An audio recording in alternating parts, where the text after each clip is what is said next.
Trust the Plan podcast. I'm Nick. And I'm Jim. Jim, we're having our 10-year celebration here this summer at the Top of the Peak Summer Party. Yeah. Got our T-shirts, got the hat here made. This is the original T-shirt, but we got the 10-year T-shirts. 10-year shirts, yeah. So we'll have T-shirts for everyone at the summer party. Yeah. Come celebrate. Yeah, save the date. The 10-year shirts are, they look pretty good. What's the date, like August something? I want to say August 8th. August 8th, Thursday night? Yeah. Yeah. Come on down and grab a T-shirt. It's shaping up. All right, Jim, today we're talking about coast fire. What does that mean? Coast fire. If you think about the FIRE movement, financial independence, retire early. We did a couple episodes about this a few years ago where the idea was, hey, if you get to $1 million and you only need $40,000 to live on, all in, that's a 4% withdrawal, and you can maybe give it a go, right? Yeah, I actually that was a really interesting that was really popular several years ago. People were talking about it all the time. It was a race to save as much as you can to get to this point. And then if it's funny looking back over the last couple of years, what happened, right? We had COVID, we had the 2022 market, which was really bad, and we don't hear people talking about FIRE anymore. And I think that's why, because it all goes out the window when the market doesn't perform. You know, I was looking at the dates. It was episodes that we did back in 2019. Okay. Okay. And we kind of picked it apart, right? Not necessarily to say that, it can't work, but it's very challenging. Yeah, in theory, I love the thought of saving aggressively while you're young and, get that financial independence. I think it's a great idea, but the flaws we poked in it kind of came true with what we saw happen with COVID and, other bad markets. And I wonder, for the people that pulled the trigger in 2019 or earlier, right, how did their portfolio fare in 2020 and in 22, as you mentioned? Because when you're making withdrawals in these big down years, right, and in 20 there was just a few months, but it can really be a compounding loss, right? Because you're making withdrawals, you're selling stocks when they're down.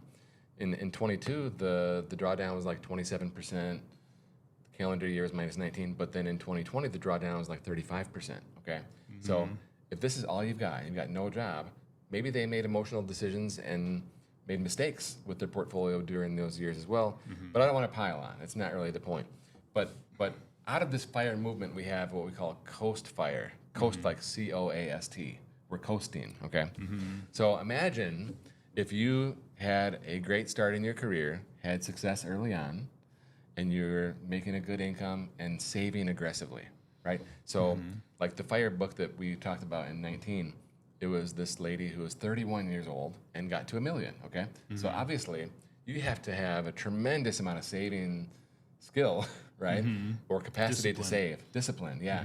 To be able to get to $1 million by age 30, 31, no question, okay? But coast fire is different than FIRE because it says you're not just quitting or retiring, right? You're just coasting.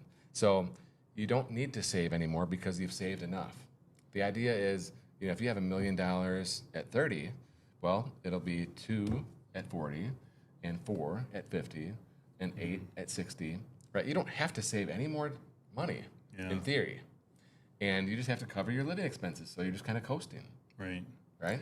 Yeah, I love this concept. Like, I think it's great. It takes in the things that were so great about FIRE as far as starting early, saving, and getting to this point where almost like you could retire, right? You could be financially independent, but rather than looking at it as that hard stop is we talk about semi-retirement and all these things a lot. It's just getting to that point where you can coast. You don't have to save with that same discipline. You don't have to, to tighten the belt every time you go out, because now you've accumulated enough where that money can now, compounding can take over, and now you can still have a financial plan that looks great. So, a lot of these people are going to be like a driven personality, right? So I wonder how easy will it be for them to be a driver, to just kind of not necessarily unplug, but, just not be so hard on themselves to continue to excel at the level that they've been, right? It's kind of like someone like Michael Jordan, he's never going to be happy unless he's winning the championship, right? So is it someone like that able to coast, right? So you have to worry, think about the mindset, right?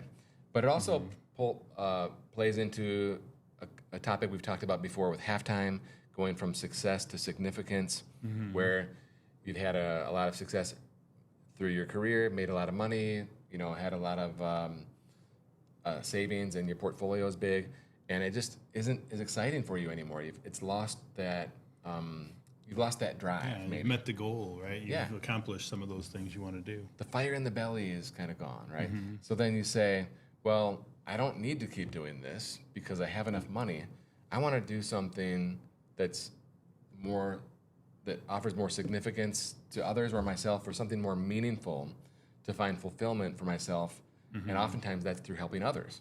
So maybe, you are able to go from success to significance, and you have a low-paying job, right? That's covering some of your living expenses, and you're coasting.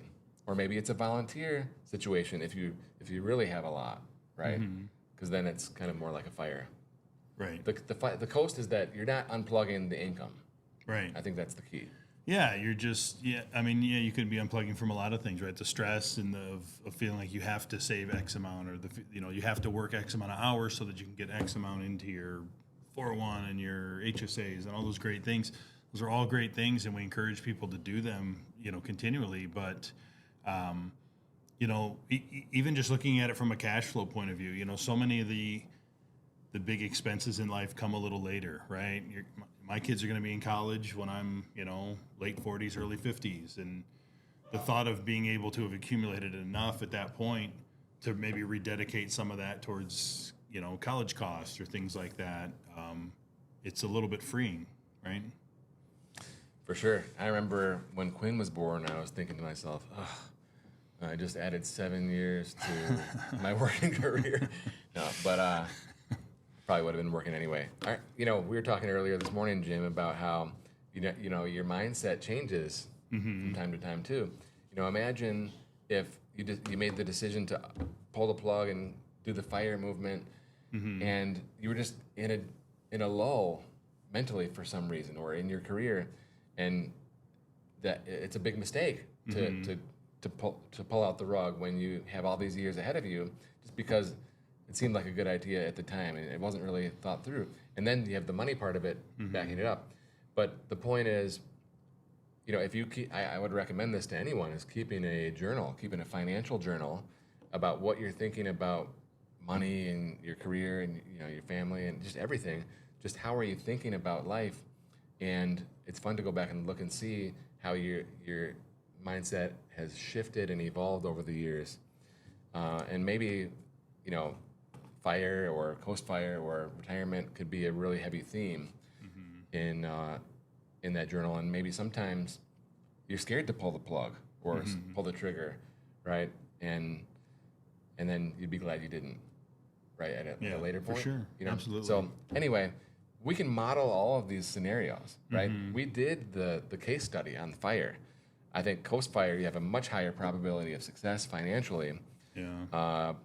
But all these things can be modeled, and I just love the idea of saving aggressively early on, because you never know what's going to happen next, right? What if, you lose your life, or you became disabled, or whatever, and your family doesn't have that income, or whatever the case may be. We can model all these different things, and you can make an educated decision.